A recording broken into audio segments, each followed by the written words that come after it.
Soft candlelight flickered across the church pews, casting long, trembling shadows on the ancient stone walls. The scent of wax and wood mixed with the faint fragrance of lilies placed near the altar. The choir had long gone home, and the only sound that remained was the faint whisper of a child's voice, gentle, pure, and trembling with faith. "God," the little girl whispered, her tiny hands pressed together tightly, "I just want a dad for Mommy. She cries every night when she thinks I'm asleep. Please, make her happy again." Her name was Lila. Barely 6 years old, her golden curls glowed like a halo under the church lights. Behind her sat her mother, Grace, exhausted yet beautiful in her quiet strength. Life had not been kind to her. Grace worked double shifts at a small bakery after her husband had walked out 3 years ago. Since then, she had learned to smile for her daughter's sake, but even smiles can shatter in silence. Unbeknownst to them, at the far end of the church, seated in a pew shrouded in shadows, was Ethan Blake, a man whose face had appeared on magazine covers, known as one of the most powerful entrepreneurs in the city. But tonight, he wasn't a millionaire. He was just a man running from his own emptiness. He had come to the church seeking peace, something money could never buy. And then he heard it. That small voice. That prayer. For a moment, the world stood still. Ethan looked up, his eyes softening as he saw the little girl kneeling before the altar, the candles glowing around her like stars. Something inside him broke open. He hadn't stepped foot in a church since his mother's funeral years ago. Faith had left him. People had disappointed him. But this child's voice, so innocent, so honest, felt like a whisper from heaven itself. He leaned forward, listening. "Please, God," Lila continued, "Mommy doesn't ask for anything. She just smiles, even when she's sad. I don't want toys or candy. I just want someone who can hug her when she cries.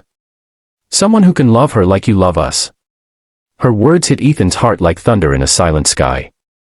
He had everything the world said mattered, money, power, influence, but he had no one to pray for him. No one who saw him as more than a name on a building. He didn't even notice the tear that slipped down his cheek. When Grace finally stood and gently took Lila's hand, whispering that it was time to go home, Ethan rose quietly from the pew. He didn't know why, but he followed. Not out of curiosity, but something deeper. A calling. Outside, the cold night air brushed against them. Grace wrapped her coat tighter around Lila, but the child still shivered slightly. Ethan hesitated before stepping forward. "Excuse me," he said softly.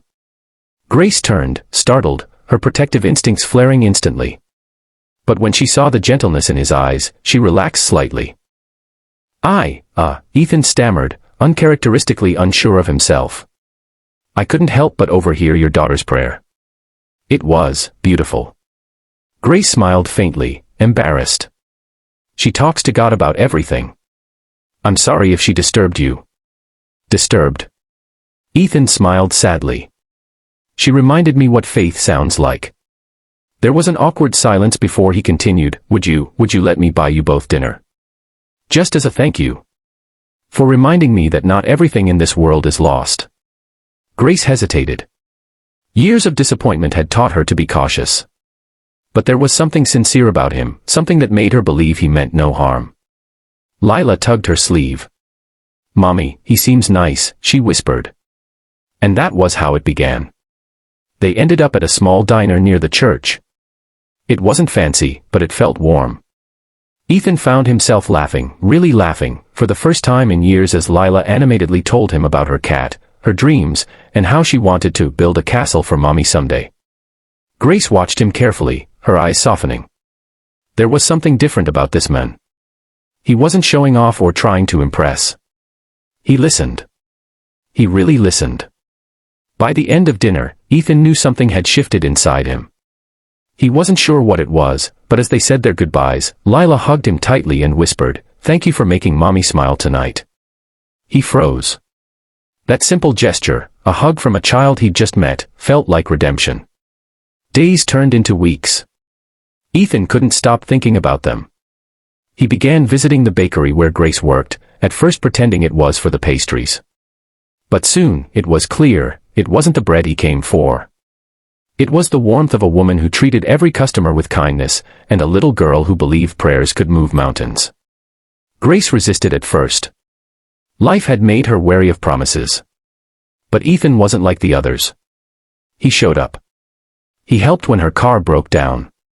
He sat with Lila during her school recitals. Slowly, walls built from heartbreak began to crumble.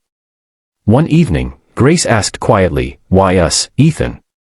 You could have anyone." He looked at her for a long moment before answering, "Because you and your daughter prayed for something real.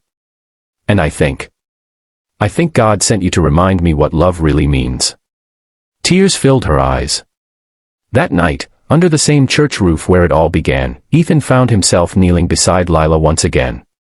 This time, it was his turn to pray. "God," he whispered, "thank you for letting me hear her that night. Thank you for giving me a chance to be the answer to her prayer." And maybe that's the lesson here. Sometimes, God doesn't answer prayers with lightning or miracles. Sometimes, He answers with people, broken, imperfect, but willing. Because love often arrives quietly, in a church pew, in a whispered prayer, in the heart of a little girl who just wanted her mom to smile again. Never underestimate the power of a sincere prayer. Sometimes the smallest voice can move the biggest mountains. And when life feels empty, remember, faith can fill even the richest heart. Folded hands. If this story touched your heart, make sure to like, share, and subscribe to our channel for more beautiful stories that remind you of hope, love, and faith.